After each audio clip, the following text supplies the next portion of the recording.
সকলকে জানুয়ারি মাসেই কিন্তু এএনএম জিএনএম এন্ট্রান্স এক্সামের ফর্ম ফিলিং স্টার্ট হয়ে যাবে।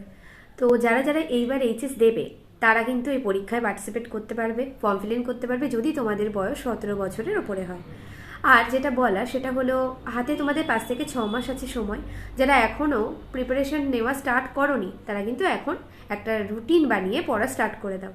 যদি কোনো রকম কোনো হেল্প লাগে তো আমি অবশ্যই আছি, তোমাদেরকে হেল্প করব, গাইড করব। আর আমার এই চ্যানেলে অনেকগুলো ভিডিও দেওয়া আছে, স্টাডি রিলেটেড অনেক ভিডিও, সেগুলো কিন্তু তোমাদের অনেক কাজে লাগবে। কিছু ছোট ছোট কনসেপ্ট ক্লিয়ার করার জন্য সেই ভিডিওগুলো কিন্তু খুবই হেল্পফুল।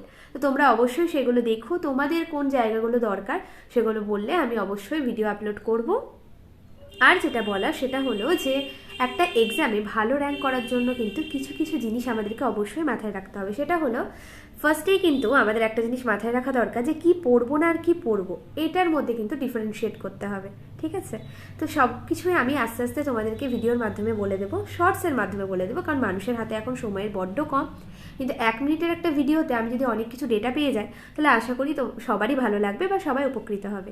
তো তোমাদেরকে এই ভিডিওতে একটা জিনিস দেখিয়ে দিই যে প্রথম অস্ত্র এই পরীক্ষার ভালো রেজাল্ট করার, ভালো র্যাঙ্ক করার, সেটা হলো এই বইগুলো। ক্লাস 9-10-এর লাইফ সায়েন্স, ফিজিক্যাল সায়েন্স, এই বইগুলো কিন্তু মাস্ট।